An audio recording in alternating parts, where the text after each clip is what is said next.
Good afternoon, everyone. It's Louise from Eleanor Grace. I thought we'd carry on with our series of couching that we did before, I think it was the end of last year actually, so it's a little while since we've done some couching. I've got my little practice pad here. I've got it upside down because I was going to start stitching over this side here. So if you want to know how to make a little practice pad, I've got a separate video for that, so do go and have a look. So as you can see, we did various forms of couching here. They're all on my YouTube. There is a playlist called Couching, and I will be adding these ones that I carry on with now over the next couple of weeks to that list, so you can give it a go and try some different types of couching. So we're going to start off today with one called Zigzag couching, and that goes exactly as you would expect it, really. So the one thing to remember is that for couching, your piece of thread that has been couched and the thread that you're going to couch it with have got to be different colours. Really, ideally, they've got to be the whole idea of couching is for it to be visible. So I've got this lovely bluey green thread, which is actually it's a thread, not a yarn for once actually, but it would be very thick to stitch with. I think it would be ideal to try some couching with though. So I'm just going to start laying this on here. Now what we're going to do today is zigzag couching, so it's exactly as you would expect. Now what you can do, there's two methods. If you do watch the other videos, you'll understand in a bit more detail. There's two methods for laying your thread down to be couched. You can either put it through to the other side, which is why I have a huge needle here, just in case I decide that's what I was going to do with this one. Or you can lay it on top. So you see this one here I have laid on top. These ones, that one I've taken through the back. This one here I think has gone through the back, and as has this one here. So it's really up to you as to what you would prefer to do, but in this case I'm not going to put this one through to the back. I'm just going to lay it on top to start off with. Now I'm working left to right because I am left-handed. If you're right-handed, you probably want to start at the right-hand side and work your way that way. Okay, so what you want to do first is to secure your piece. So what I would say is with this particular zigzag stitch, you always want to work from the inside out. So on this edge would be coming up underneath the thread and going above it, and when we go down into the zigzag we're going to be doing the opposite. So let me show you. So I'm going to try and just roll this a little bit just so I can catch the end quite well. And if you've seen the other videos, and if you haven't, you might want to watch those first because I give you more of the basic technique. Oh, my thread has disappeared. Hold on one second. Here we go. So I'm going to leave myself a little edge which I will probably cut off. So I'm going to come underneath here, and I've got quite a long piece of thread which isn't ideal, and then I'm going to pull this down so you're almost going back in the same hole.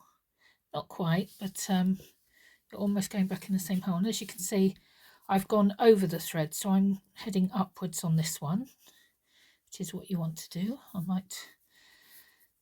It'd be better to have a shorter piece of thread here. Okay, so that is the first stitch that's just anchoring it in place. Okay, now it's very, very simple for a zigzag couching, just as you would imagine.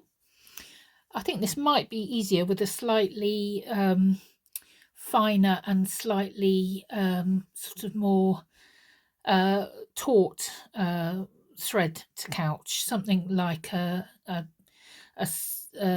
cotton pearl 3 or 5, something thick, or some flax if you've got flax or linen thread, something like that, because we can get a V shape, but it's not going to be quite as dramatic as it would be if we tried that. I might do another one of these in flax just to see what it looks like. So I'm aiming for a V shape. So now I've come up above the thread and I'm going down. As you remember, I said you're always working outwards, so you're working in different directions as you move through the different stitches. So I'm going to keep that fairly taut. Again, I'm going to lift it up a little bit so I'm going almost back in the same hole, and keeping it reasonably taut. So that's my first little V. As you can see, that's the half a V. And then taking this up, you want to be working, and I might even tighten that a little bit more. You want to be working, and you can work with 2 lines if that makes it easier for you. If you want to sort of pencil on or use you know, one of the pens that disappears with heat or friction, you might want to do two lines. I'm just going to do it by eye and just see how I get along. This is only playing around anyway, isn't it? So again, I'm coming up to the top there. So I'm working upwards this time because we're working from the inside out. And I'm going to keep that quite reasonably taut. As you can see, we have a little V. So you would just continue in the same way, and you would need a reasonable length of thread to be couched, or yarn, or whatever you're using, because obviously doing a V shape does take up quite a lot of yarn. So again, I'm working from the inside out and trying to make the stitches about the same size. I have seen it actually where people start off with very large stitches and then work their way into a smaller stitch. So it's something that can be, you know, done in all sorts of ways. But I thought it was a nice, easy reintroduction for us to couching after a bit of a break with all sorts of fancy projects. And here we are, going to go here for the next one. So as you see, very simple, just trying to keep it roughly in a line with the previous ones, and always working outwards. That one's a little bit smaller, but it looks like a snake actually. It's a pretty perfect snake, isn't it, really? So yeah, so you can just continue like that. I might actually make these flatter as I go, since I seem to have done that anyway. But it's a nice simple technique for couching. You know, couching can be done in all sorts of different ways, and we'll have a look at some more you know, different ways of doing that. I'm going to put one more little stitch in here, and then I'll talk about finishing it. So if I put this one in here, there we go. So what you can do, it's one of 2 ways you can do it.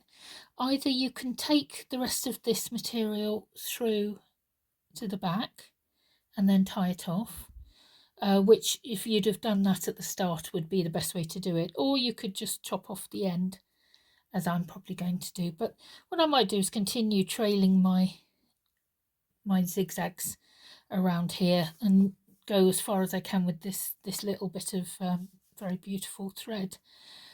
And next week I will do another couching one. We're going to be doing something quite fancy next weekend, so I will hope to get that done for you probably for Saturday next week. It's been a bit mad at home with all the work I've been having done here, so I'm settling back into my routine now of my weekly videos. So thank you for bearing with me, and yeah, give it a go. If you've got some threads or some wool, you know, these are all things I've just taken from my crochet supplies. You can have a go at that. I also have quite a lot of lovely packs of couching threads on my Etsy shop. So my Etsy shop is all one word, Eleanor Grace UK, and I've got some couching threads on there. So if you don't have access to a lot of fancy threads, I have several different ones available. I'll show you a couple of them. So these are the threads that I've got in my shop. These are the couching threads, all sorts of fancy things. Sari silk here. All of these, pretty much all the threads, in fact I think all of the threads I've got are either wool or wool mixes. So you've got some lovely things. Got a bit of a tweedy sort of one there. I've got yak here, and I've got some very fancy glittery yarn there, and the same here with some gold and some silver on that one. And then I've got some greens and some browns and gingers. So if you haven't got any supplies of couching threads, if you're not a knitter or a crocheter, then obviously go onto my Etsy shop, which is Eleanor Grace UK, all one word, capital E, capital G, Eleanor Grace UK, and you should be able to find some couching threads there. So we're going to have a series of these videos over the autumn sort of period, and it's all part of the sort of back to basics that I'm going to do. Perfect for beginners, but also good for those of us who've been stitching a while and perhaps there's certain things we're not too confident about, or we don't celebrate our work enough, or we don't feel that there's certain techniques that we understand. So I'll be going through all sorts of things. Some of those will be workshops, some of those will be just videos, and I hope that you'll find them useful. So thank you for listening in today, and yes, give it a go if you like with the zigzag. As I say, you might want to draw a couple of lines, but you might want to just do it freestyle, make a little snake like I've done here. But yeah, as I say, it might be a bit easier if you use a thicker, more sort of sturdy, more sturdy, not thicker, but this is 6 strands of embroidery floss, and actually that would do a very good neat line. But I thought I wanted to try this beautiful thread that I've got that's been hanging around. So yeah, I shall be doing another one next week, and actually I'm probably going to use this one next week. So yeah, watch out for that, and thanks very much everyone. Okay, bye.